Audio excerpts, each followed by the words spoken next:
देखो, 3 dimension geometry का ये क्वेश्चन है। ये 2023 में आया हुआ है सेट 1 में। इसमें क्या है, एक लाइन की हमें कार्टेशियन और वेक्टर इक्वेशन निकालनी है।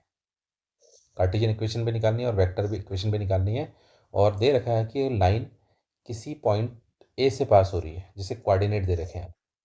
लेट्स से ये लाइन है और लाइन आपको दे रखा है किसी पॉइंट ए से पास हो रही है और पॉइंट ए के कोऑर्डिनेट है 1, 2, -1। और साथ में ये जो लाइन है जिसकी हमें इक्वेशन निकालनी है, ये लाइन एक और लाइन के पैरेलल है जिसकी इक्वेशन आपको गिवन है। और वो इक्वेशन क्या है, 5x - 25 is equals to 14 - 7y equals to 35z। ठीक है। तो ये जो लाइन की इक्वेशन है ये कार्टेशियन फॉर्म में है। ये कार्टेशियन फॉर्म में है लेकिन सही तरीके से नहीं लिखी हुई है। सही तरीके से जो कार्टेशियन इक्वेशन होती है वो होती है x - x1/a is equals to y - y1/b is equals to z - z1/c। A B C होते हैं इसमें direction ratio. A B C होते हैं डायरेक्शन रेशियो। ठीक है। तो इस लाइन के डायरेक्शन रेशियो समझ में नहीं आ रहे, दिख ही नहीं रहे, पता नहीं चल पा रहा है, क्योंकि वो तो डिनोमिनेटर में देखो ना, यहाँ तो डिनोमिनेटर कोई फ्रैक्शन ही नहीं है। x1 y1 z1 क्या होता है, ये पासिंग पॉइंट्स होते हैं जहाँ से लाइन पास हो रही हो। फिलहाल यहाँ पासिंग पॉइंट, इस लाइन के पासिंग पॉइंट तो दे ही नहीं रखे हमें, लेकिन वो पासिंग पॉइंट इसी में छुपे होंगे। ठीक है। इसी लाइन में कहीं ना कहीं होंगे वो, उससे हमें कोई मतलब नहीं है। ओके। देखो, हमें इस लाइन की इक्वेशन निकालनी है। तो इस लाइन की इक्वेशन के पासिंग पॉइंट हमें पता है। मतलब x1 की जगह मैं 1 लिख सकता हूँ, देखते रहना। y1 की जगह मैं 2 लिख सकता हूँ, 2 भी दे रखा है क्योंकि। और z1 की जगह मैं क्या लिख सकता हूँ, -1 लिख सकता हूँ। बस किसी तरीके से डायरेक्शन रेशियो पता लग जाए तो इक्वेशन निकल जाएगी। ठीक है। ये इक्वेशन है ना इस लाइन की। तो डायरेक्शन रेशियो, अब ये देखो, इस इक्वेशन, इस लाइन के जिसकी हमें इक्वेशन निकालनी है उसके पैरेलल एक और लाइन दे रखी है। देखो, और आपको ये याद होना चाहिए, मतलब पता होना चाहिए कि जो डायरेक्शन रेशियोज होते हैं, पैरेलल लाइन के डायरेक्शन रेशियोज क्या होते हैं, प्रपोर्शन में होते हैं, है ना। मतलब ऐसे समझ लो आप कि आप पैरेलल लाइन के डायरेक्शन रेशियो इक्वल इक्वल समझ लो आप।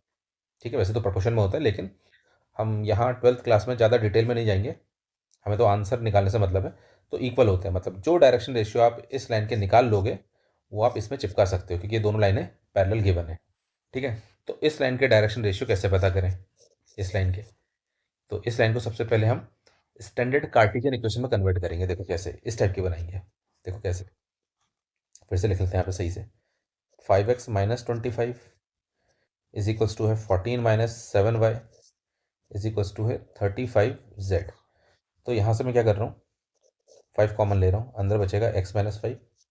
यहाँ से मैं -7 कॉमन ले रहा हूँ, यहाँ बचेगा y प्लस का हो जाएगा।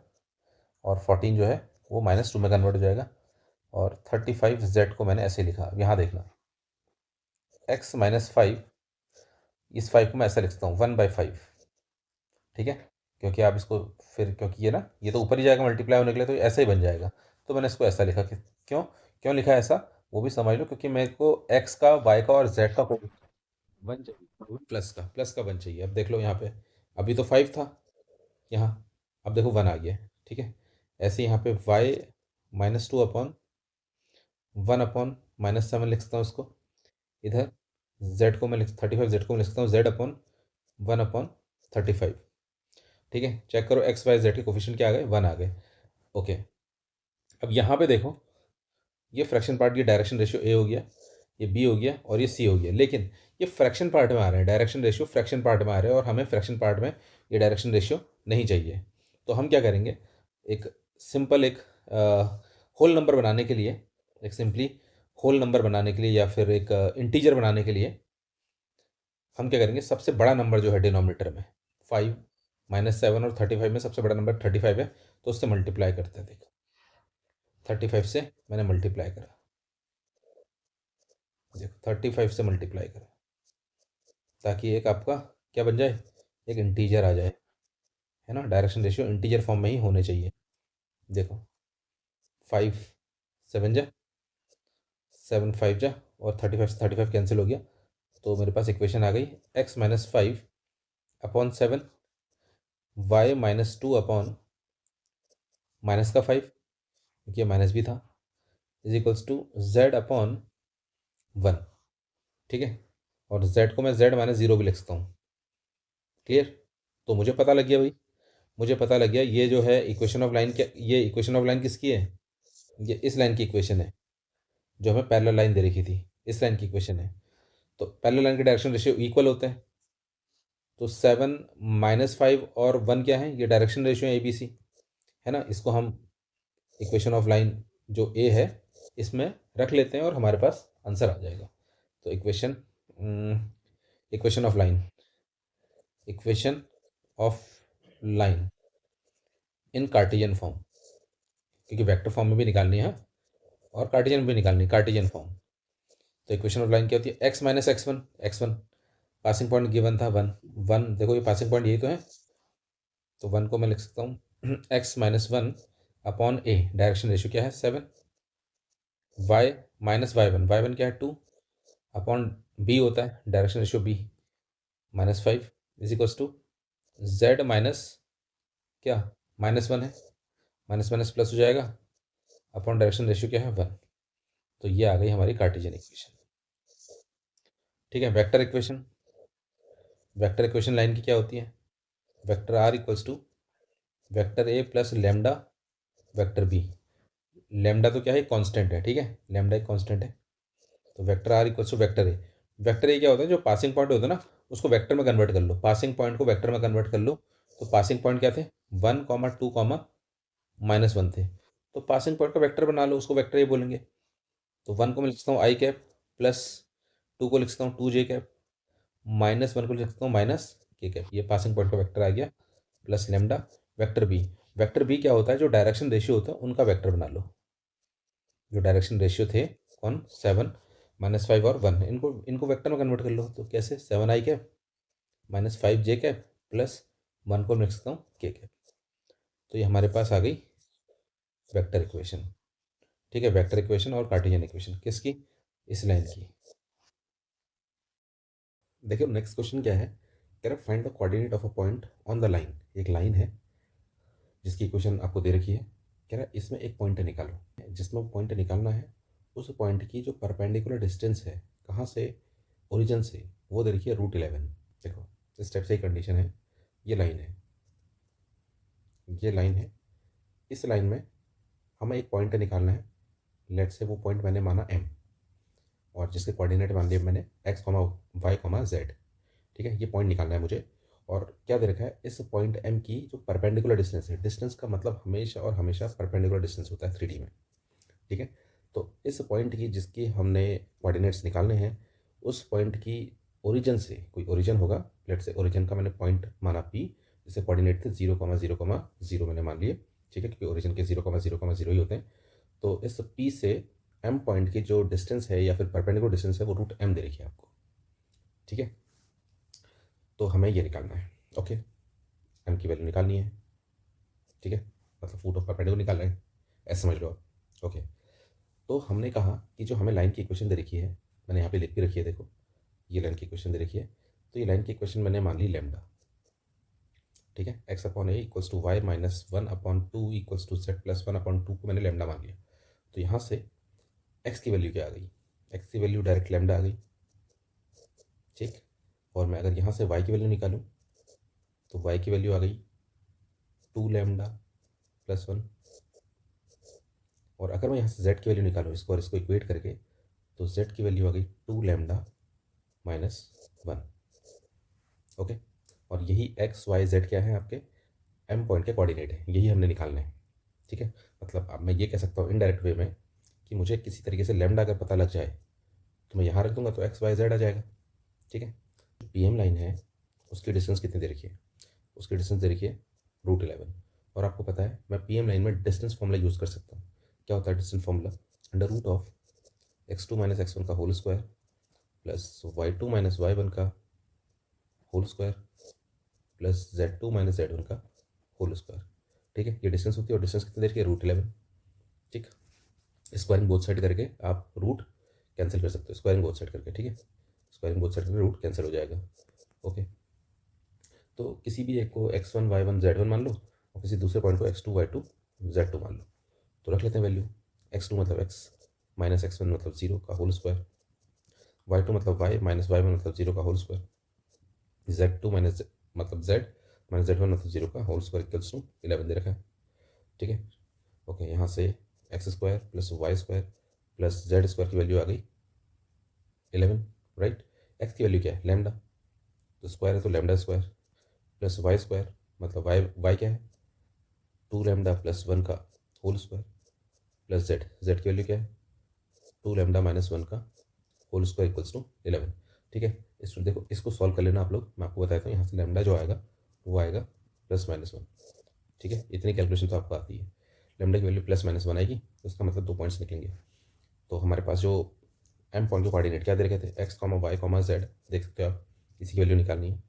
तो एम पॉइंट के कोऑर्डिनेट क्या आ गए, वैल्यू ऑफ एक्स, एक्स की वैल्यू देखो यहाँ पे रखते हैं, एक्स एक्स क्या लैम्डा, और लैम्डा को अगर मैं +1 लूँ तो +1। ठीक है, कॉमा फिर वाई है, वाई की वैल्यू क्या है 2, लैम्डा की वैल्यू 1 है ना, और +1। ओके, जेड पॉइंट के कोऑर्डिनेट क्या है 2 लैम्डा माइनस 1, 2 लैम्डा की वैल्यू 1 -1। तो पहले पॉइंट के कोऑर्डिनेट आ गए एम के 1,3,1। ठीक है, जब लैम्डा को -1 लूँगा तो क्या आएंगे, एम पॉइंट कोऑर्डिनेट 1 -1, और ये कितना हो जाएगा -3। ठीक है, तो ये दोनों एम पॉइंट के कोऑर्डिनेट आ गए। ठीक है, क्वेश्चन नंबर 3 देखो, देखो बहुत बढ़िया क्वेश्चन है। कह रहा है ये दो लाइनें दे रखी हैं, दो लाइनों की इक्वेशन दे रखी हैं। कह रहा है कि शो करो, प्रूफ करो कि ये दोनों लाइनें क्या कर रही हैं, इंटरसेक्ट कर रही हैं। ठीक है, और उसके बाद सेकंड पार्ट में कह रहा है कि भाई दोनों लाइनों की इंटरसेक्शन पॉइंट भी निकालो, दोनों लाइनों का जो इंटरसेक्शन पॉइंट है वो भी निकालो। ठीक है, ओके, तो स्टार्ट करते हैं। दो लाइन की जो इक्वेशन तरीके वो लिखते हैं। तो पहली जो लाइन है, लेट्स से इस टाइप से लाइन होंगी, है ये लाइन मैंने L1 मान ली और ये लाइन मैंने मान ली L2। ठीक है, L1 लाइन की जो इक्वेशन दे रखी है आपको, x-1/2 is equals to y-2/3 is equals to z-3/4 दे रखी है। ठीक है, और इसको मैं लैम्डा के इक्वल मान लेता हूँ। ठीक है, कुछ रेशियो तो आएगा ही ना, तो वो रेशियो क्या होगा, लैम्डा होगा। ऐसे ही जो ये लाइन L1 की इक्वेशन है, ये लाइन L1 की इक्वेशन है जो कि ये है, ये वो लाइन है। अच्छा, जो लाइन L2 है उसकी इक्वेशन दे रखी है आपको, x-4/5 is equals to y-1/2 is equals to z, है ना, अपॉन 1 भी लिख सकते हैं, और इसको मैंने मान लिया म्यू। ठीक है, ये लेट कर लिया, और ये है लाइन किसकी, L2 की इक्वेशन। ये लाइन L2 मैंने मान लिया जो कि ये है, इसकी इक्वेशन दे रखी है। ठीक है, और हमसे कह रहा है कि ये प्रूफ करो, शो करो कि लाइन क्या कर रही है, इंटरसेक्ट कर रही है। तो अगर ये दोनों लाइनें इंटरसेक्ट कर रही हैं तो दोनों लाइनों के बीच की परपेंडिकुलर जो डिस्टेंस है, दोनों लाइनों के बीच की जो परपेंडिकुलर डिस्टेंस है वो 0 हो जाएगी। तो अब परपेंडिकुलर डिस्टेंस क्या होती है, परपेंडिकुलर डिस्टेंस होती है मॉड A2 माइनस A1 का डॉट वेक्टर में का dot product B1 cross B2 upon mod of B1 cross B2। ठीक है, तो ये परपेंडिकुलर डिस्टेंस होती है। तो ये अगर परपेंडिकुलर डिस्टेंस 0 हो जाए तो लाइनें इंटरसेक्ट करेंगी। ठीक है ना, जैसे ओ पॉइंट पर इंटरसेक्ट कर रही है। ओके, मैंने मान लिया। तो परपेंडिकुलर डिस्टेंस 0 होने का मतलब है किसी तरीके से न्यूमरेटर टर्म 0 हो जाए। ये जो न्यूमरेटर टर्म है ये अगर मैं 0 कर दूँ तो प्रूव हो जाएगा कि लाइन क्या कर रही है, इंटरसेक्ट कर रही है। क्योंकि डिनोमिनेटर तो कुछ भी हो उससे कोई फ़र्क नहीं पड़ेगा, न्यूमरेटर 0 कर दो किसी तरीके से। तो मैं लिखूँगा for point of intersection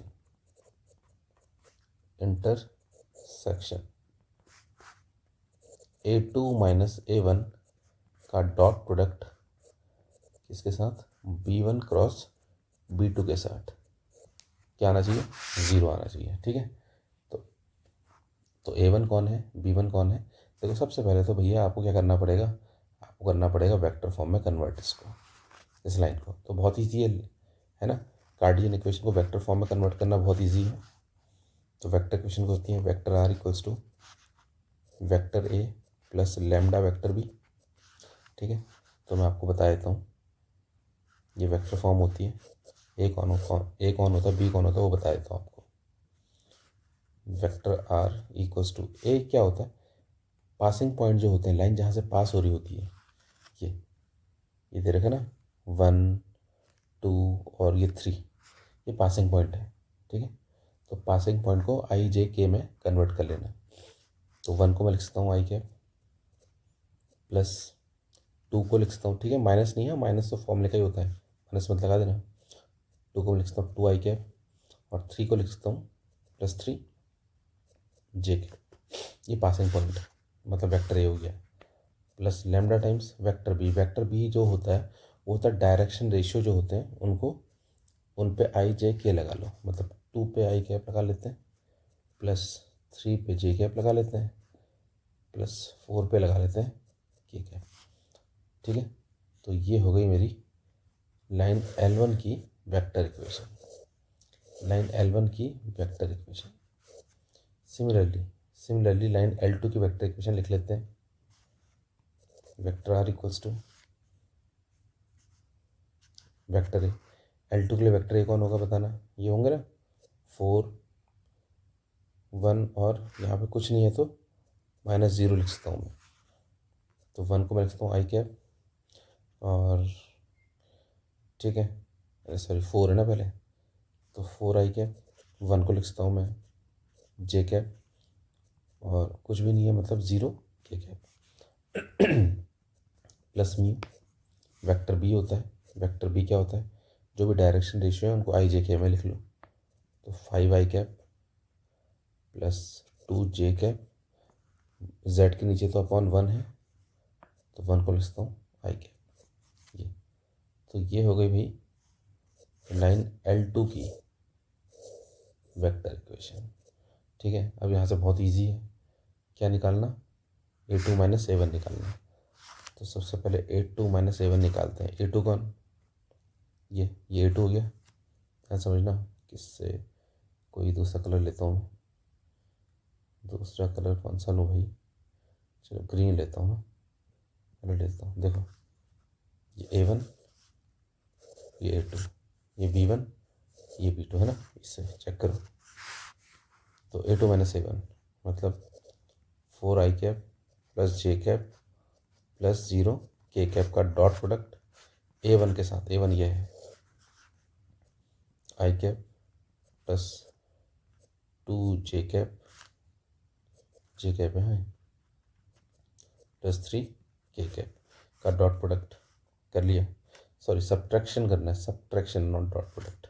A2 - A1 ना, अब इसका डॉट प्रोडक्ट करना है किसके साथ, किसके साथ डॉट प्रोडक्ट करना है, B1 क्रॉस B2 के साथ, ये B1 ये B2, तो B1 क्रॉस B2 2 आई कैप 3 जे कैप +4 के कैप का dot product, cross product, cross product करना है किसके साथ, B2 के साथ, 5 आई कैप +2 जे कैप आई कैप।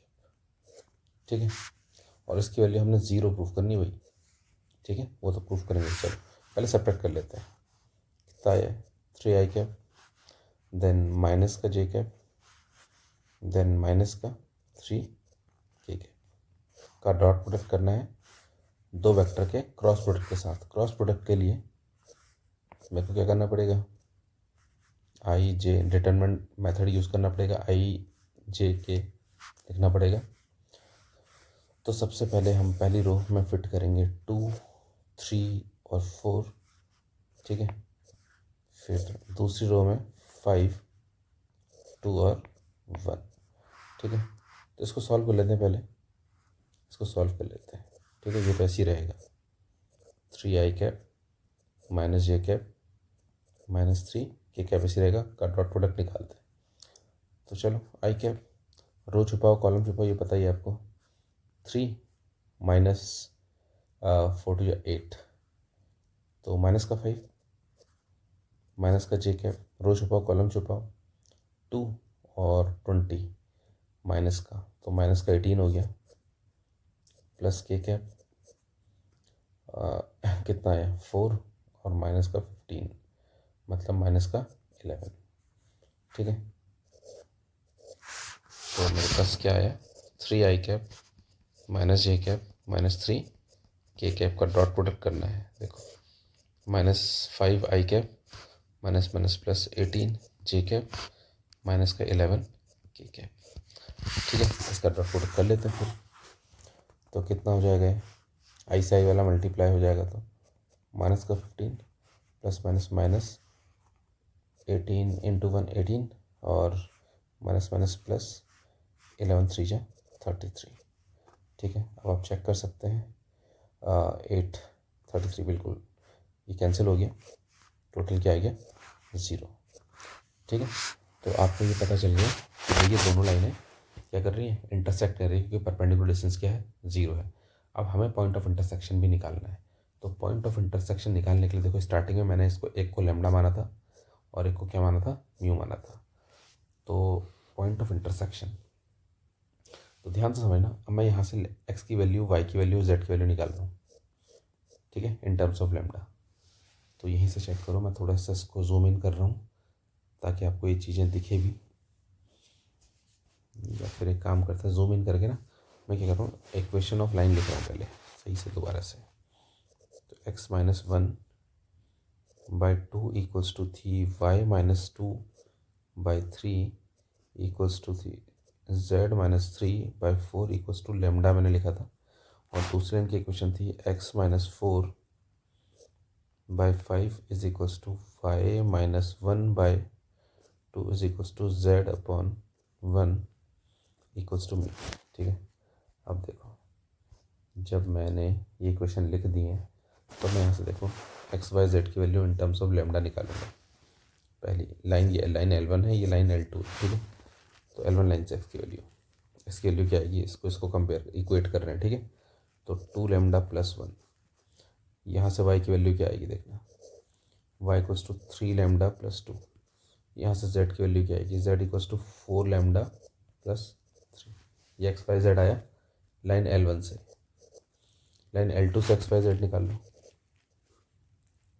5 म्यू प्लस 4, यहाँ से y की वैल्यू आ गई 2 म्यू प्लस 1, यहाँ से z की वैल्यू क्या आ गई, म्यू आ गई। ठीक है, हरी बात समझ में, ये L2 है। तो देखो, ये एक्स वाई जेड एक्चुअली है क्या, देखो ये एक्स वाई जेड क्या होते हैं, लाइन के जनरल पॉइंट होते हैं। तो L1 लाइन में ये होगा एक्स वाई जेड, और L2 लाइन में यही होगा, यही पॉइंट क्या होगा, एक्स वाई जेड। तो मतलब ये एक्स वाई जेड दोनों के क्या हैं, सेम इंटरसेक्शन पॉइंट है ना, तो दोनों इक्वेट करेंगे हम। तो सबसे इजी है देखो जेड वाले को इक्वेट करना। तो जेड की वैल्यू है 4 लैम्डा प्लस 3, वो किसके इक्वल हो जाएगी, म्यू के इक्वल। आ रही बात समझ में, ये तो एक इक्वेशन आ गई। ऐसे एक इक्वेशन और निकाल लेते हैं, यहाँ से इन दोनों को इक्वेट भी कर लेते हैं। 2 लैम्डा प्लस 1 किसके इक्वल आ गया, 5 म्यू प्लस 4 के इक्वल। ठीक है, तो यहाँ से 2 लैम्डा माइनस 5 म्यू की वैल्यू क्या आ गई, 3। ये दूसरी इक्वेशन होगी, इन दोनों को सॉल्व कर लेते हैं। ठीक है, एलिमिनेशन मेथड से। तो पहली इक्वेशन थी 4 लैम्डा प्लस 3, या फिर तरीके से लिख लेते हैं 4 lambda minus mu is equal to minus 3, पहली इक्वेशन। दूसरी इक्वेशन थी 2 lambda minus 5 mu is equal to 3 थी। इसको मैं 2 से मल्टीप्लाई कर लेता हूँ, तो क्या आ जाएगा देखना, तो ये हो जाएगा 4 लैम्डा माइनस 10 म्यू, ठीक है, और 6, और ऊपर क्या चल रही थी, 4 लैम्डा माइनस म्यू बराबर -3 चली रही थी, है ना। तो माइनस प्लस प्लस ये कैंसिल हो गया, ये हमारे पास कितना आ गया, माइनस का हमारे पास 9 म्यू आ गया, देख लो। ठीक, और यहाँ पे कितना आ गया, यहाँ पे आ गया प्लस का 9, चेक कर सकते हो आप। तो म्यू की वैल्यू क्या आ गई, -1। तो म्यू की वैल्यू -1 कहीं पर भी रख लेते हैं हम, इसमें रख लेते हैं। ठीक है, म्यू की वैल्यू -1, तो 4 लैम्डा प्लस 3 बराबर -1। तो 4 लैम्डा इज इक्वल्स टू कितना आ गया, -3। 4 lambda is equals to -4, lambda की वैल्यू भी क्या आ गई, -1। तो म्यू की वैल्यू 1 और लैम्डा की वैल्यू भी क्या, म्यू की वैल्यू भी -1, लैम्डा की वैल्यू भी -1 आ गई। Is it clear? तो यहाँ से देख लेते हैं पॉइंट ऑफ इंटरसेक्शन, कहीं पर भी रख लो आप, इस वाली इक्वेशन में रख लो या इक्वेशन नंबर 2 में रख लो, आपके पास क्या आएंगी, एक्स वाई जेड की वैल्यू आएंगी। ये कहीं पर भी रख लो, ये इक्वेशन 1 है, ये इक्वेशन 2 है, ठीक है। ये तो यहाँ से इसमें रखो या इसमें रखो, एक्स वाई जेड आ जाएगा। वही एक्स वाई जेड क्या है, देखो लाइन के पॉइंट ऑफ इंटरसेक्शन, ठीक है। इतना तो आप कर सकते हो। क्वेश्चन 4 में देखिए, 2 लाइनों की इक्वेशन दे रखी है आपको और बोल रहा है कि दोनों लाइनें आपस में क्या है, परपेंडिकुलर है और आपको पी की वैल्यू निकालनी है, ठीक है। अच्छा एक बात सुनिए आप लोग, देखो ये लाइन की इक्वेशन है, लेकिन एक्चुअली क्या है ना, ये लाइन की इक्वेशन स्टैंडर्ड फॉर्म में नहीं है, क्योंकि स्टैंडर्ड फॉर्म की जो लाइन की इक्वेशन होती है स्टैंडर्ड फॉर्म में, और कार्टेशियन इक्वेशन वो होती है स्टेप की। देखो x minus x1 upon a is equals to y minus y1 upon b is equals to z minus z1 upon c, ये होती है। मतलब समझो मैं क्या बताना चाह रहा हूँ कि भैया x का कोफिशिएंट देखो प्लस का 1 है, y का कोफिशिएंट यहाँ भी प्लस का 1 है और z का कोफिशिएंट भी क्या है, प्लस का 1 है, ठीक है। तो अब यहाँ देखो, इधर इसमें चेक करो, x का कोफिशिएंट -1 है, मुझे किसी तरीके से इसको +1 बनाना पड़ेगा। ये ओके है, y का कोफिशिएंट यहाँ पे +1 है, बिल्कुल सही है। z का कोफिशिएंट +1 है, ये भी सही है। तो यहाँ पे हमें कुछ चेंजेस करने पड़ेंगे इसमें, ओके क्लियर है। ऐसे यहाँ पे भी देखो, ये दूसरी लाइन की इक्वेशन है जो कि इस लाइन के क्या है, परपेंडिकुलर है, उसमें भी x का कोफिशिएंट मेरे को 1 बनाना पड़ेगा, y का कोफिशिएंट 1 है, ये ओके है, z का कोफिशिएंट 1 है, ये भी ओके है, ठीक है। तो इसको तरीके से हम दोबारा से लिखते हैं। तो इसमें इस लाइन की इक्वेशन में देखो, मैं पहले माइनस साइन कॉमन लूँगा, तो x हो जाएगा भैया प्लस का, देखो x का कोफिशिएंट प्लस का 1 आ गया, और जो प्लस का 1 था वो क्या बन जाएगा, माइनस का, और अपॉन 2 चल ही रहा है, y माइनस 1 अपॉन 3, ये बिल्कुल सही है। z अपॉन 1 है तो z को मैं ऐसे भी लिख सकता हूँ मैं, z माइनस 0 अपॉन 1, ऐसा कर दिया, ओके। इसके नेक्स्ट केस में मैं इसको ऐसा भी कर सकता हूँ, देखो ये -1 है, मुझे x का कोफिशिएंट बिल्कुल प्लस का 1 चाहिए, यहाँ पर भी माइनस आ रखा है, तो मैं इस माइनस को क्या करूँगा ना, डिनोमिनेटर में शिफ्ट कर दूँगा, ये ठीक है। ये लिखो या ये लिखो, बात एक ही है, ठीक है ना। तो मैंने इसको ऐसा लिख दिया। अब देखिए y -1 अपॉन 3 सही है, z -0 अपॉन 1 भी ओके है, ठीक है। अब यहाँ पे ये समझना कि ये क्या होते हैं, देखो मैं आपको यहीं पर बताता हूँ, ये x1 y1 z1 ये होते हैं पासिंग पॉइंट, और a b c होते हैं लाइन के डायरेक्शन रेशियोज। तो यहाँ से मुझे पता चल गया, तो इस लाइन के डायरेक्शन रेशियो मैं ऐसा कह देता हूँ, a1 -2 हो गया, b1 हो गया 3, और c1 क्या हो गया 1, ठीक है। तो ये फर्स्ट लाइन के डायरेक्शन रेशियोज आ गए, पता लग गया मुझे। अब बात करते हैं हम दूसरी लाइन की। दूसरी लाइन को भी सही तरीके से हम चेंज करते हैं। इसमें अगेन मैं इसमें क्या करूँगा, 2 को कॉमन ले लूँगा, ताकि x का कोफिशिएंट मेरे पास प्लस का 1 बन सके। तो अंदर बचेगा, देखना x बचेगा -3/2, ठीक है ना, क्योंकि यहाँ पे 2 था नहीं तो मेरे को 2 से डिवाइड करना पड़ा, और अपॉन 2 भी चली रहा है, ठीक है। इससे क्या हुआ, 2 से 2 कैंसिल भी हो गया, इक्वल्स टू y को मैं लिख सकता हूँ y -0 upon -1 is equals to z -4 upon 7, बिल्कुल ठीक चल रहा है, ठीक है।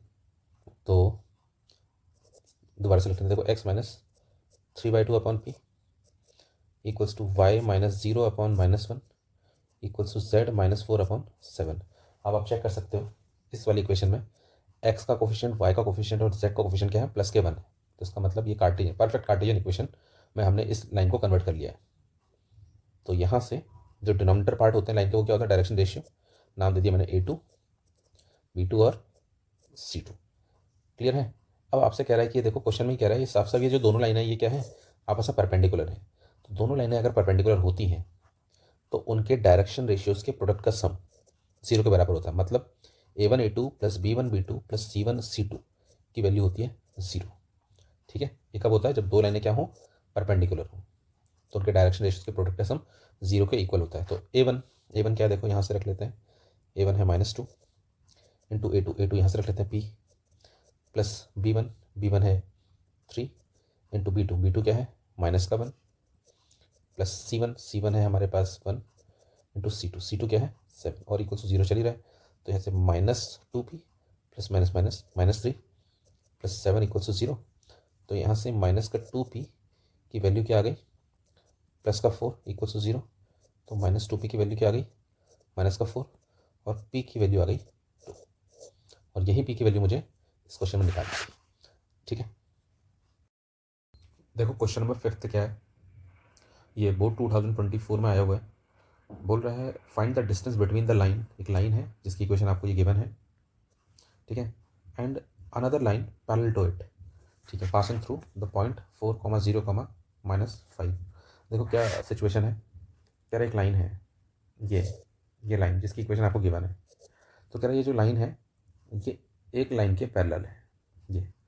ये क्या है, ये लाइन लेट्स से मैंने नाम दे दिया L2, ठीक है। तो ये लाइन इस लाइन के पैरेलल है और आपको इन दोनों के बीच की डिस्टेंस निकालनी है। और डिस्टेंस हमेशा याद रखना, डिस्टेंस का मतलब होता है परपेंडिकुलर डिस्टेंस, और ये दोनों लाइनें पैरेलल गिवन है ये, तो परपेंडिकुलर डिस्टेंस से डी निकालनी है आपने, ठीक है। और जो पैरेलल लाइन है L2 वो किस पॉइंट से पास हो रही है, किस पॉइंट से पास हो रही है, 4,0,-5, ये भी गिवन है।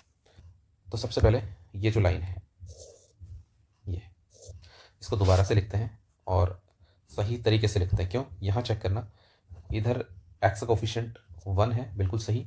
यहाँ चेक करो, इसको चेंजेस करने की ज़रूरत है क्योंकि वाई का कोफिशिएंट 1 होना चाहिए और यहाँ पे भी जेड का कोफिशिएंट -1 दे रखा है और होना क्या चाहिए, 1 होना चाहिए। तो उसको पहले चेंज करते हैं, तरीके से लिखते हैं।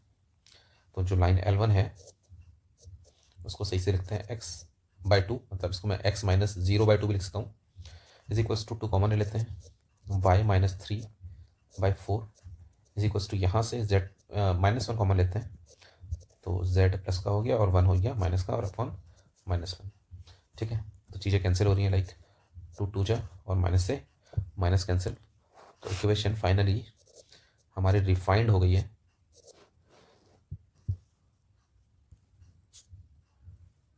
तो हमारी जो इक्वेशन है वो रिफाइन हो गई है। कैसे कन्वर्ट हो गई है, x - 0/2 is equals to y - 3/2 equals to z - 1/5, ठीक है, क्लियर है, ओके। ये तरीका हो गया है हमारी इक्वेशन को लिखने का सही तरीका।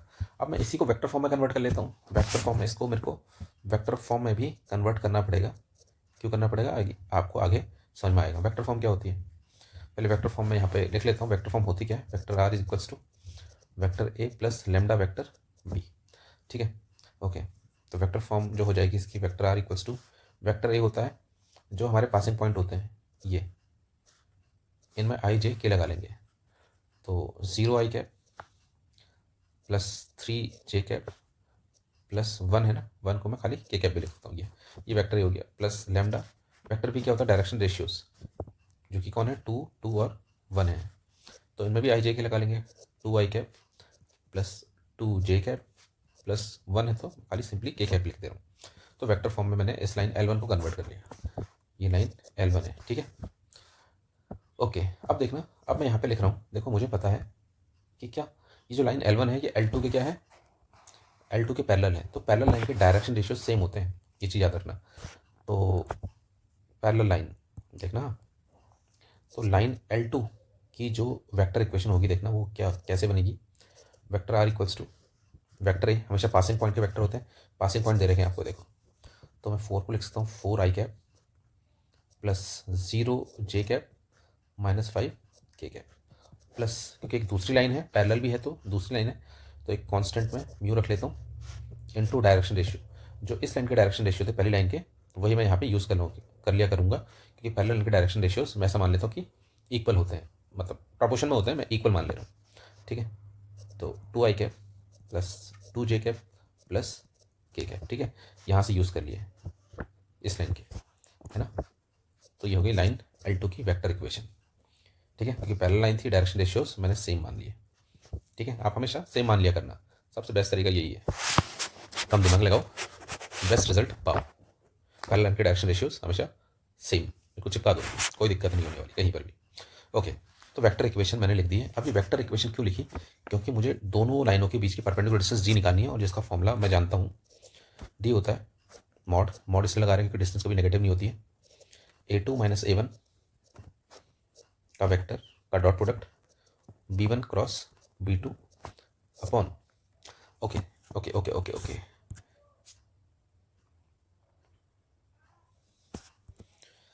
तो डिस्टेंस डी कितनी हो जाएगी, मॉड, मॉड इसलिए लगा रहे हैं क्योंकि क्या, डिस्टेंस नेगेटिव नहीं होती है। a2 - a1 का वेक्टर का क्रॉस प्रोडक्ट किसके साथ, वेक्टर बी के साथ upon mod of vector B. ठीक है, ये होता है distance between the two parallel lines. Okay clear. तो करते हैं ए वन कौन है, ए वन ये पोजीशन वेक्टर पहली लाइन का, ए टू कौन दूसरी लाइन का पोजीशन वेक्टर। तो A two minus A one निकाल लेते हैं सबसे पहले, ए टू माइनस ए वन निकाल लेते हैं, ए टू माइनस ए वन निकाल लेते हैं, यहाँ पे अलग से निकाल लेते हैं ना,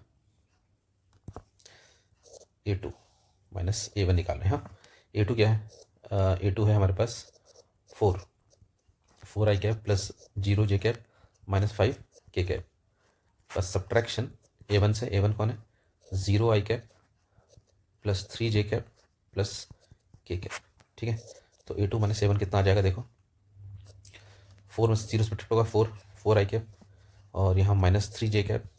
ठीक है, और ये माइनस माइनस प्लस हो गया, माइनस का 6 के कैप, ये ए टू माइनस ए वन आ गया।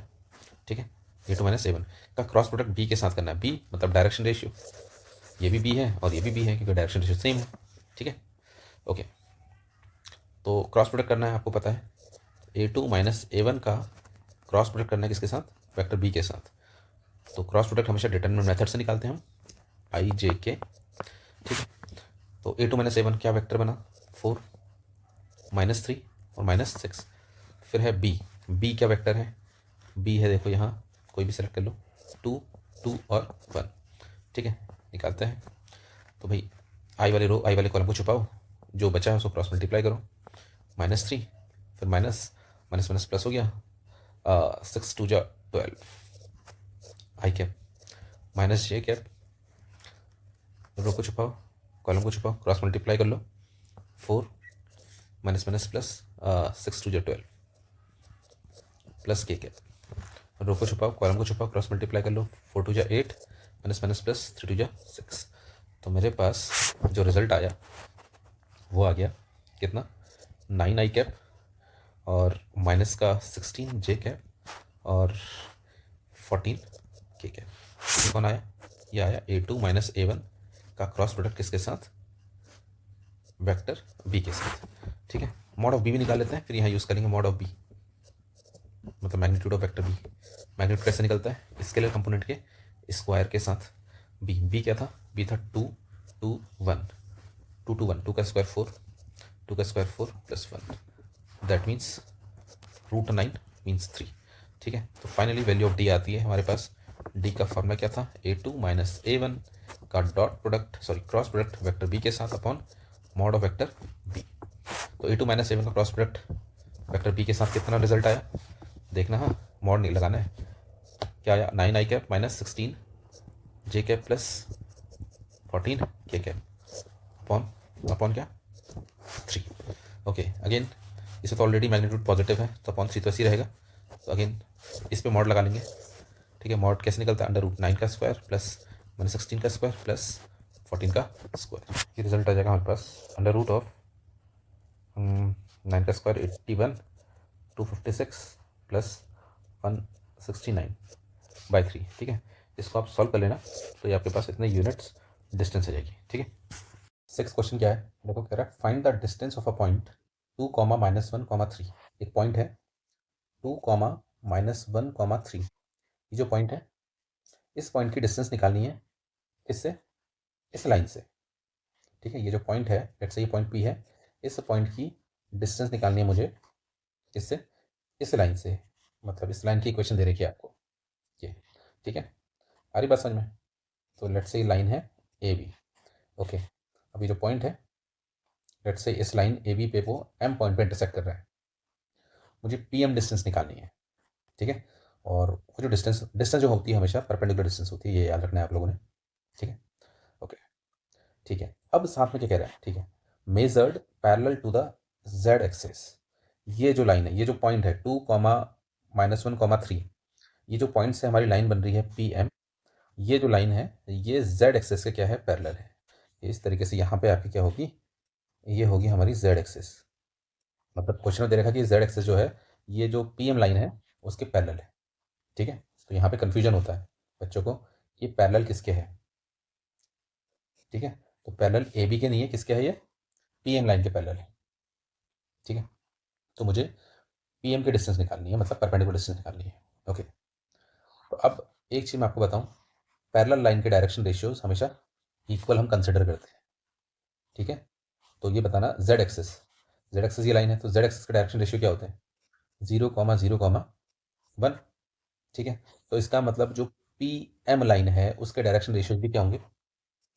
पीएम लाइन के जो डायरेक्शन रेशियो होंगे डीआर्स, वो भी क्या होंगे? 0,0,1। क्लियर? तो मैं पीएम लाइन की इक्वेशन लिख सकता हूँ, equation of PM line. PM line की इक्वेशन लिख सकता हूँ, क्यों? क्योंकि देखो, पी पॉइंट के कोऑर्डिनेट हैं 2, -1, 3, ये पासिंग पॉइंट हो गए, मतलब पीएम जो लाइन है ये पी पॉइंट से पास हो रही है, ठीक है? इक्वेशन क्या होती है लाइन की? पीएम लाइन की जो इक्वेशन होती है, कोई भी general equation x minus x1 by a is equals to y minus y1 by b is equals to z minus z1 by c होती है। A B c direction ratio होते हैं, जो कि हमें पता है कि जेड एक्सिस के डायरेक्शन रेशियो ये हैं, तो पीएम के भी, क्योंकि पीएम लाइन जो है जेड एक्सिस के पैरेलल है, तो इसके डायरेक्शन रेशियोज भी ए बी सी हो जाएंगे, मतलब 0,0,1 हो जाएंगे। x1 y1 z1 क्या होते हैं? ये हमारे पासिंग पॉइंट होते हैं, ये होते हैं हमारे पासिंग पॉइंट। और लाइन कहाँ से पास हो रही है? 2, -1, 3 से, तो रख लेते हैं वैल्यूज। तो इक्वेशन आ जाएगी हमारी x माइनस एक्स वन क्या है? 2 बाई ए, ये क्या direction ratio? 0 is equals to Y minus Y one क्या है? -1, तो माइनस माइनस प्लस हो जाएगा अपॉन बी, बी क्या है डायरेक्शन रेशियो? 0 है, is equals to Z minus Z one क्या है? 3 अपॉन सी, और सी क्या है? 1, ठीक है? हरी बात समझ में? ये इक्वेशन हो गई किसकी? पीएम लाइन की, पीएम लाइन की इक्वेशन हो गई, तो इसको मैंने लेमडा मान लिया, ठीक? क्लियर? अच्छा, अब यहाँ से मैं एक एक करके मैं इसको लेमडा के साथ इक्वेट करके एक्स की वैल्यू निकालता हूँ। तो यहाँ से देखो, ध्यान से इक्वेट कर रहा हूँ मैं, एक्स की वैल्यू क्या आ जाएगी? एक्स की वैल्यू 2 आ गई। फिर वाई प्लस 1/0 को लेमडा के साथ इक्वेट करके वाई की वैल्यू आ गई मेरे पास -1। और ऐसे अगर मैं इस जेड को इक्वेट करूँ यहाँ से, तो जेड की वैल्यू आ गई लेमडा प्लस 3। क्लियर? अच्छा, सबसे इंपॉर्टेंट चीज़, ये जो भाई एक्स की वैल्यू, वाई की वैल्यू, जेड की वैल्यू आई है, ये क्या है? देखो, एक्स वाई जेड जो है, ये कोई भी पॉइंट हो सकते हैं हमारे पीएम लाइन के, पीएम लाइन के कोई भी ये जनरल पॉइंट हो सकते हैं। तो देखो, मैं कहूँगा ये जनरल पॉइंट पीएम लाइन में कहीं पर भी हो सकते हैं। तो बताओ, एम जो है, एम पीएम लाइन में आ रहा नहीं आ रहा है? एम जो है पॉइंट, वो पीएम लाइन का भी तो है। तो मैं कह रहा हूँ कि पीएम लाइन का जो पॉइंट एम है, उसके ये कोऑर्डिनेट होंगे, क्योंकि कहीं पर भी रख सकते हैं ना हम इसको, इस एक्स की वैल्यू और वाई की वैल्यू और जेड की वैल्यू को हम कहीं पर भी रख सकते हैं, लेकिन वो होने चाहिए पीएम लाइन में। तो सबसे बेस्ट तरीका है, इसको एम पॉइंट के कोऑर्डिनेट बना लेते हैं, है ना? कि एम पॉइंट पीएम लाइन में है, ठीक है? ए बी में भी है, लेकिन पीएम में भी है, तो यहाँ से ईजी हो जाएगा। ओके, ठीक है? क्यों ईजी हो जाएगा? देखो, अब मेरे को पीएम लाइन के डायरेक्शन रेशियोज पता लग जाएंगे। डायरेक्शन रेशियो ऑफ किसके? PM line. अच्छा, पीएम लाइन के डायरेक्शन रेशियो इक्वेशन तो पता लग गई। वेट वेट, हाँ, पीएम लाइन के डायरेक्शन रेशियोज मुझे पता है। हम्म,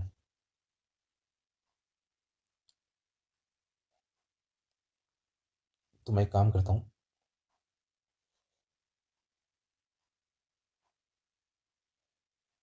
ए बी लाइन के डायरेक्शन रेशियोज,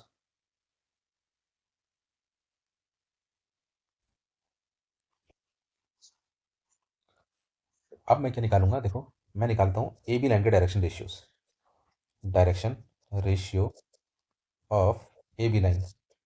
देखो, ए बी लाइन की क्वेश्चन तो ऑलरेडी दे रखी है, ए बी लाइन की क्वेश्चन ये है, ठीक है? इसमें ये जो पार्ट होता है, ये पासिंग पॉइंट होते हैं, ये वेक्टर है, और ये जो पार्ट होता है म्यू के सामने, ये क्या होता है? डायरेक्शन रेशियोज होते हैं। तो ए बी लाइन के डायरेक्शन रेशियोज क्या हो गए? 3,6,2, ठीक है?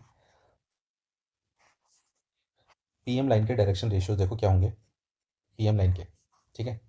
तो पीएम लाइन के देखो, पीएम जो लाइन है वो दो पासिंग पॉइंट से पास हो रही है, पी पॉइंट से भी और एम पॉइंट से भी, ठीक है? दोनों कोऑर्डिनेट पता है, तो डायरेक्शन रेशियो कैसे निकलते हैं? ओके, मैं मान लेता हूँ ए वन कैसे निकलता है? x2 माइनस x1, b1 मैं मान देता हूँ y2 माइनस y1 करके निकलेगा, और जो c1 है वो निकलेगा आपका z2 माइनस z1 करके, ठीक है? आप किसी को भी x1 y1, x2 y2 और x3, किसी को भी आप x1 y1,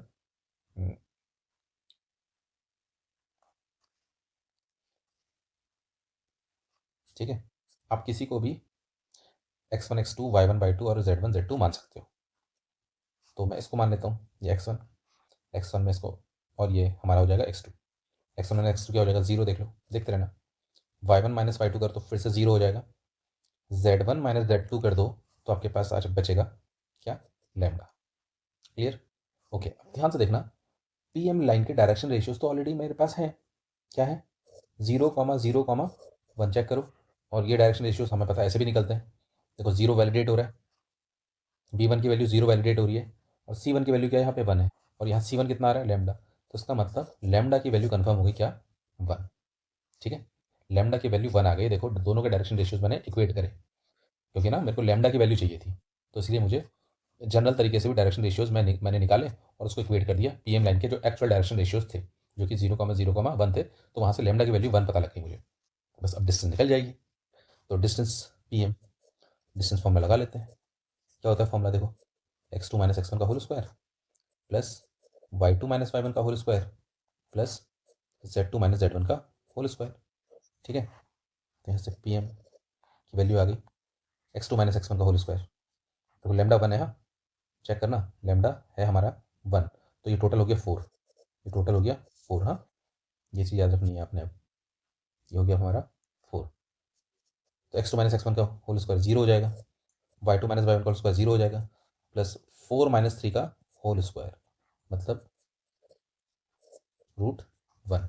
√1 की वैल्यू क्या आ गई, +-1, लेकिन डिस्टेंस नेगेटिव नहीं होती, तो पीएम की वैल्यू आ गई 1 यूनिट। ठीक है, समझ में आया? क्वेश्चन नंबर 7 में ये कह रहा है, find the coordinate of foot of perpendicular drawn from a point A. एक पॉइंट है और आपको फुट ऑफ परपेंडिकुलर निकालना है। एक पॉइंट है ए जिसके कोऑर्डिनेट आपको दे रखे हैं -1,8,4।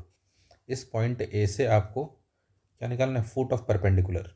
ये फुट ऑफ परपेंडिकुलर किस लाइन पे, एक लाइन है फुट ऑफ परपेंडिकुलर, ये पॉइंट निकालना है आपने एम। यही क्या है, फुट ऑफ परपेंडिकुलर। किस लाइन पे, ये लाइन, ये लाइन है बी सी। इस लाइन पे जो फुट ऑफ परपेंडिकुलर गिर रहा है उसके कोऑर्डिनेट्स निकालने हैं आपने। और बी के कोऑर्डिनेट दे रखे हैं आपको, लाइन जो बी सी है उसमें बी के कोऑर्डिनेट दे रखे हैं 0,-1,3, और सी पॉइंट के कोऑर्डिनेट दे रखे हैं आपको 2,-3,-1। ठीक है, और उसके बाद कह रहा है find the image of point A. Point A की जो इमेज है, पॉइंट ए की जो इमेज है वो भी निकालनी है, कहाँ, बी सी पे। ठीक है, पॉइंट ए की बी सी पे इमेज निकालनी है। बी सी पे इमेज निकालनी है मतलब पॉइंट ए के लिए ना, जो ये बी सी है वो एक तरीके से समझ लो मिरर का काम करेगा, मिरर का। ठीक है, तो ये क्या है, एक प्लेन मिरर का काम करेगा। तो प्लेन मिरर में, ये एक मिरर समझ लो बी सी को, प्लेन मिरर में इस पॉइंट ए की जो इमेज आएगी वो क्या आएगी, ठीक इतनी ही डिस्टेंस, जितनी डिस्टेंस ए एम है इतनी ही डिस्टेंस नीचे बनेगी। ठीक है ना, पीछे की ओर को बनेगी, मतलब बैक साइड, अपोजिट साइड। तो लेट से मैंने इसको मान लिया पॉइंट पी। क्या मान लिया, पॉइंट पी मान लेते हैं। ठीक है, ये पॉइंट हो गया पी। तो इस पी पॉइंट के भी कोऑर्डिनेट निकालने हैं आपने, है ना। Find the image of point A. Image of point ए क्या है, पी है, और पी पॉइंट के फिर मेरे को कोऑर्डिनेट निकालने पड़ेंगे, एक्स वाई जेड जो भी है। ठीक है, ओके।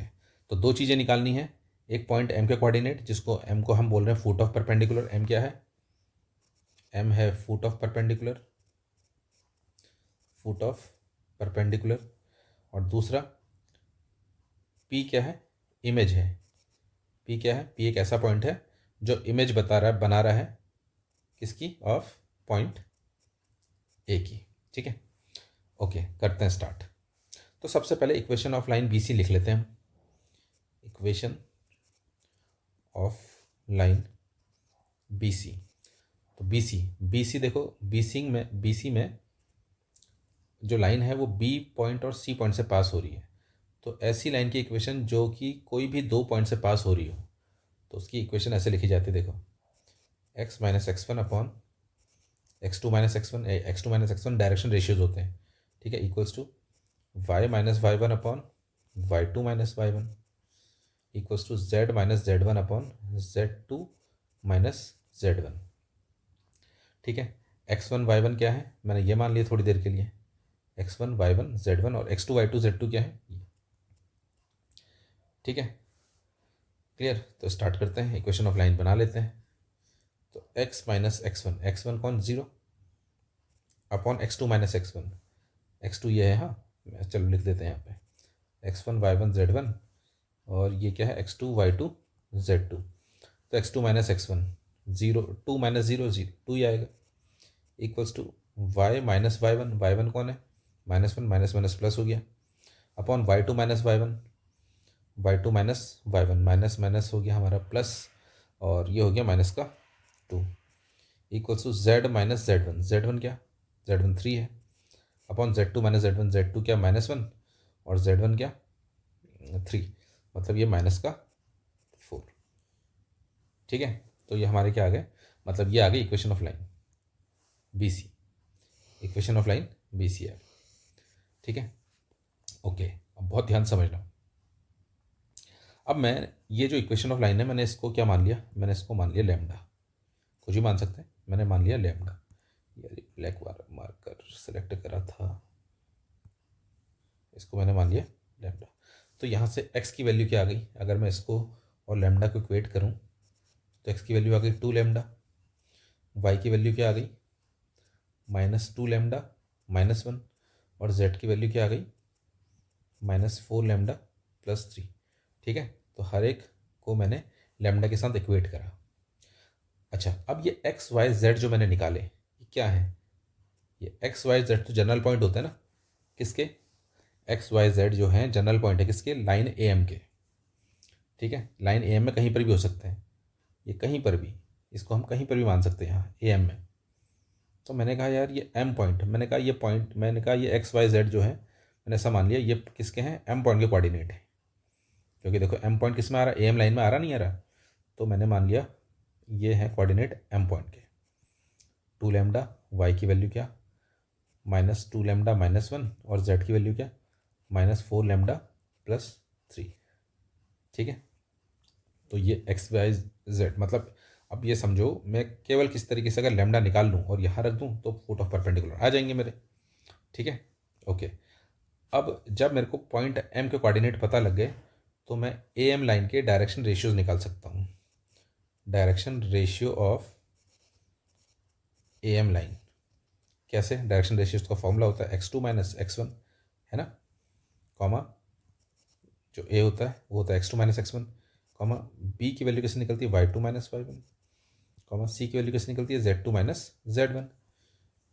तो अब मैं बात करता हूँ, मैं ऐसे लिख देता हूँ ए वन पहला direction ratio x2 minus x1, चलो इसको मैंने मान लिया x1 y1 z1, इसको मैं मानूंगा x2 y2 z2, थोड़ी देर के लिए ना, खाली समझने के लिए। तो 2 लैम्डा में से देखो a1 निकलेगा मेरा 2 lambda minus -1 minus minus plus, ये ए आ गया, a1 आ गया, b1 क्या निकलेगा y2 माइनस y1, y2 क्या ये -2 लैम्डा -1, और ये माइनस तुम्हारा ए हो जाएगा तो ये -9 हो गया। ऐसे c1 क्या आ जाएगा -4 लैम्डा +3, और ये -4 हो जाएगा तो -1 हो जाएगा, ठीक है। तो ये हमारे पास क्या आ गए, डायरेक्शन रेशियो आ गए ए एम लाइन के, clear. Okay, direction ratio of B C line, direction ratio of B C line, B C जो लाइन है उसका डायरेक्शन रेशियो कौन है, देख लो यही तो है, ये देखो ये 2 -2 और -4, तो मैंने नाम दे दिया इसका ए टू की वैल्यू 2 इंटू बी टू की वैल्यू, कॉमा बी टू की वैल्यू कितना आ गई -2 आ गई, कॉमा सी2 की वैल्यू क्या आ गई -4, ठीक है। अब हमें ये भी पता है, देखो साफ साफ जो ए एम लाइन है और बी सी लाइन है आपस में परपेंडिकुलर है, तभी तो फुट ऑफ परपेंडिकुलर निकलेंगे हमारे।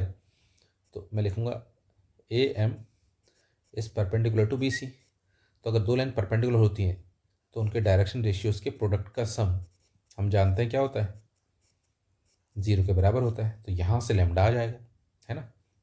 तो ए वन रख लेते हैं, 2 लैम्डा +1 इंटू ए टू क्या है 2, प्लस बी वन क्या है -2 लैम्डा -9 इंटू बी टू क्या है -2, प्लस सी वन क्या है -4 लैम्डा -1 इंटू सी टू क्या है -4, इक्वल्स टू क्या 0। तो यहाँ से देखो 4 लैम्डा +2 माइनस प्लस माइनस हो गया, और हमारे पास इसको मल्टीप्लाई करते हैं, या फिर एक काम करते हैं प्लस, ये कितना आ जाएगा, इसको मल्टीप्लाई करो इससे 4 लैम्डा और प्लस 18, ठीक है। अगेन प्लस -4 से -4 लैम्डा को मल्टीप्लाई करता है 16 लैम्डा और प्लस 4 इक्वल्स टू क्या 0। तो 4 लैम्डा 8 लैम्डा और ये 16, ये हो गया 24 लैम्डा, ठीक है। कांस्टेंट वैल्यूज़ प्लस कर लेते हैं, 18 और 2 20 हो गया, 24 हो गया। जब इधर जाएगा तो माइनस का 24 कैंसिल, लैम्डा की वैल्यू क्या आ गई -1, ठीक है। तो लैम्डा की वैल्यू -1 हम पॉइंट एम पे रख लेते हैं। एम देखो, एम पॉइंट का कोऑर्डिनेट यही तो है, तो फुट ऑफ परपेंडिकुलर निकाल लेते हैं। फुट ऑफ परपेंडिकुलर को मैंने क्या माना था, एम पॉइंट का कोऑर्डिनेट, तो एम एम देखो क्या है 2 lambda, 2 lambda -2 lambda -1, 2 lambda comma -2 lambda -1 comma, और तीसरा क्या है -4 लैम्डा +3, -4 लैम्डा +3।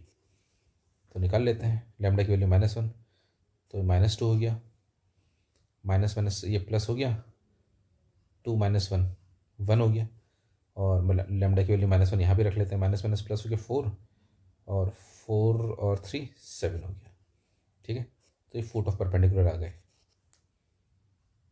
ठीक। और फाइनली अब हमें निकालना है पी पॉइंट के कोऑर्डिनेट, और पी को हमने क्या माना है, पी क्या है, इमेज है ना, इमेज है किसकी, ए की, P equals to image of point A. तो पॉइंट देखो, अब खुद बताना, आप चेक करना, ए एम जो है एम पी के बराबर होगा, है ना, क्योंकि इमेज जो है वो ठीक उतनी ही डिस्टेंस दूरी पे बनेगी मिरर बी सी से। तो A M is equals to M P, जो ए एम है वो एम पी के बराबर है। तो इसका मतलब है, इसका मतलब हो गया M is a mid point, ये तो मतलब है M is a mid point, mid point हो गया। देयरफॉर मिड पॉइंट फार्मूला के अकॉर्डिंग, मिड पॉइंट फार्मूला क्या कहता है, देखो एम मिड पॉइंट है, ध्यान से देखना, और एम के कोऑर्डिनेट ये हैं, तो -2 जो होगा वो किसके बराबर होगा, देखो मिड पॉइंट फार्मूला क्या होता है, x1 + x2/2, ठीक है। और दूसरा मिड पॉइंट कौन है 1, ये हो जाएगा y1 + y2/2, फिर 7 किसके बराबर हो जाएगा z1 + z2/2, ठीक है। बहुत ध्यान से थोड़ी देर के लिए, अब मैं इसको x1 y1 z1 मान लेता हूँ, और इसको x2 y2 z2, मतलब ये निकालना x2 y2 z2। तो निकल देखो x1 y1 z1 क्या, -1 4 और -1 8 और 4, -4 क्या है, -4 -1 8 और 4, -1 8 और क्या z1 क्या 4, रख लेते हैं वैल्यूज़। देखो -2 इज इक्वल्स टू x1 की जगह -1 + x2 तो निकालना है /2, तो यहाँ से क्रॉस मल्टीप्लाई कर लो, -4 + 1 बराबर x2, तो x2 जो आया वो आया मेरे पास -3, ठीक है। तो सिमिलरली ऐसे ही y1 8 रख लेते हैं यहाँ पे, 1 इज इक्वल्स टू 8 + y2/2, तो हमारे पास y2 की वैल्यू क्या आ गई -6, और ऐसे z1 की वैल्यू 4 रख लेते हैं, 7 इक्वल्स टू z1 की जगह 4 + z2/2, 14 में से 4 को माइनस करो 10, z2 की वैल्यू क्या आ गई 10 आ गई, ठीक है। तो हमारे पास पी पॉइंट के कोऑर्डिनेट जो इमेज है ना, इमेज जो पी पॉइंट के कोऑर्डिनेट क्या क्या आ गए, -3 -6 और 10, ये आ गई इमेज ऑफ पॉइंट पी, ठीक है। एक ही इमेज पॉइंट पी थी ना, तो इमेज निकल गई, ठीक है। तो इस टाइप से ये आपने करना है।